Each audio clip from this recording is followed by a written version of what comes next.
प्यारे बच्चों, आज मैं जो आपको कहानी सुनाने लगी हूँ, इस कहानी का नाम है वक्त का जवाब। इकबाल साहब और इनकी अहलिया नसरीन अपनी 3 बेटियों सना, फौजिया और नूर के हमरा 2 कमरों के किराए के मकान में मुंतकिल हो गए थे। इससे पहले वो अपने भाइयों के साथ आबाई घर में रहते थे, लेकिन वक्त के साथ खानदान बड़ा हुआ तो सब ने बाहमी मशवरे से मकान बेचने का फैसला किया। बड़े भाइयों ने तो नया घर खरीद लिया, लेकिन इकबाल साहिब ने दुकान खरीदने को तरजीह दी। काफी अरसे दुकान पर काम करने की वजह से उन्हें काम का अच्छा तजुर्बा हो गया था। इनकी राय थी कि माकूल आमदनी हो तो मकान भी बन जाता है। रात के खाने के बाद इनकी अहलिया ने बच्चियों के स्कूल का मसला उठाया, क्योंकि पहले वाला स्कूल अब काफी दूर हो गया था। मैं कल ही बच्चियों के लिए अच्छा स्कूल ढूंढता हूँ, इनका वक्त बिल्कुल जाया नहीं होना चाहिए, इकबाल साहिब बोले। थोड़ी देर में इकबाल साहिब के भाई और भाभी इनसे मिलने आ गए। बातों बातों में बच्चियों के स्कूल का जिक्र भी आया। अरे भाई, बच्चियों के लिए अच्छे स्कूल की क्या जरूरत है भला, किसी भी आम से स्कूल में दाखिल करवा दो। पढ़ लिख कर अफसर थोड़ी बन जाएंगी, शादी करके दूसरे घर ही तो जाना है। अगर कोई बेटा होता तो बात समझ भी आती, कम से कम कारोबार में तुम्हारा हाथ तो बटाता। लड़कियों पर इतने पैसे खर्च करना तो सरासर बेवकूफ़ी है। भाई ने इंतहाई लापरवाही से अपने राय का इजहार किया।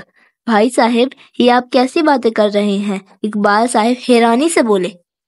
ठीक ही तो कह रहे हैं तुम्हारे भाई, बेटियों को तो वैसे भी पराए घर जाना होता है, तो क्या जरूरत है इन पर इतने पैसे खर्च करने की। अब देखो ना, हमारे माशाल्लाह 4 बेटे हैं, थोड़ा बहुत पढ़ लिख लेंगे तो अपने वालिद के साथ कारोबार संभाल लेंगे। और वैसे भी आजकल तालीम हासिल करने का क्या फ़ायदा, मुलाजमत तो मिलती नहीं है। बेहतर यही है कि पैसे बचा कर रखें।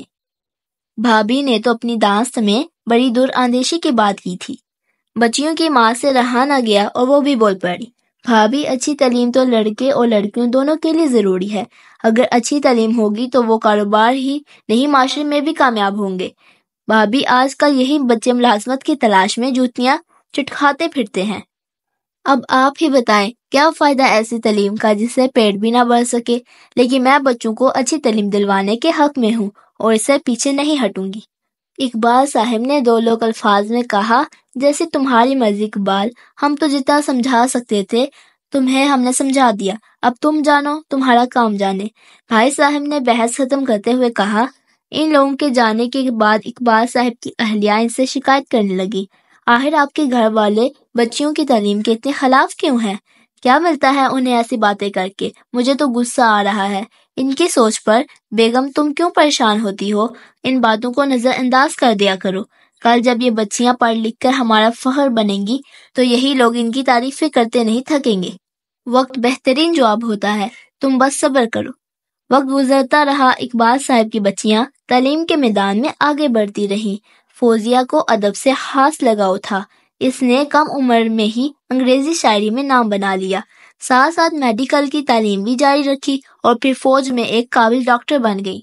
सना भी पढ़ लिख कर बैंक के आला अहदे पर फाइज हो गई। नूर को वकालत में दिलचस्पी थी तो इकबाल साहब ने इसका दाखिला शहर के बेहतरीन लॉ कॉलेज में करा दिया, जहां वो थर्ड की तालबा थी। कल तक जिन बच्चियों की तालीम की मुखालफत की जा रही थी, आज वो अपने खानदान का फख्र बन गई थी। हर कोई इकबाल साहब और इनकी बेगम की आला तरतीब की तारीफ करता था। फिर एक दिन इकबाल साहब के भाई और भाभी इनसे मिलने आए। वो कुछ परेशान लग रहे थे। इकबाल, तुमने और नसरीन ने जो कहा वो करके दिखा दिया। हमारी लाख मुखालफत के बावजूद तुमने बच्चियों की तालीम और तरबियत में कोई कसर नहीं छोड़ी। आज मैं तुम्हारे और सना के पास एक खास काम से आया हूँ। भाई साहब, हमने तो बस अपना फर्ज अदा किया। आप कहिए, हमसे जो हो सकेगा जरूर करेंगे इंशाल्लाह। इतनी देर में सना भी चाय लेकर आ गई। असल में तुम्हें तो मालूम ही है कि आजकल कारोबार के हालात कुछ ठीक नहीं। भाई साहब ने कहना शुरू किया। अब बच्चों की भी शादी हो गई है, ऐसे में एक दुकान से गुजारा करना मुश्किल हो गया है। मैं चाह रहा था कि सना बेटी अपने भाइयों को कहें मुलाजमत पर लगवा दे। माशाल्लाह, हमारी बेटी इतने बड़े अहदे पर काम कर रही है और फिर इसके ताल्लुकात भी हैं। भाई साहब ने बड़ी लजाजत से बात मुकम्मल की। वो तो ठीक है, ताया अबू, सना कहने लगी, मगर आपके बच्चों ने तो तालीम मुकम्मल ही नहीं की, सिर्फ मैट्रिक करके छोड़ दिया। अब ऐसे में अच्छी नौकरी मिलना तो मुश्किल है। لیکن آپ فکر نہ کریں، میں کوشش کرتی ہوں، انشاءاللہ سب بہتر ہو جائے گا۔ ثنا نے تایا ابو کو تسلی دیتے ہوئے کہا۔ اقبال صاحب کی بھابھی کچھ شرمندہ سی ہو رہی تھی۔ ویسے ہم نے اپنے بچوں کے ساتھ اچھا نہیں کیا، وہ کہنے لگی۔ تعلیم بیچ میں ختم کروا کر ہم نے انہیں کاروبار میں لگا دیا۔ اگر وہ بھی تعلیم جاری رکھتے تو آج کچھ بن جاتے۔ یہ تو صرف تم اور نسرین ہی تھے جو ہر مشکل برداشت کر گئی، لیکن بچیوں کی تعلیم پہ فرق نہیں آنے دیا۔ تعلیم کا جو چراغ تم دونوں نے روشن کیا ہے، ہم اب اسے کبھی بجھنے نہیں دیں گے۔ بھابھی کی اس بات پر سبھی خوشی سے مسکرانے لگے۔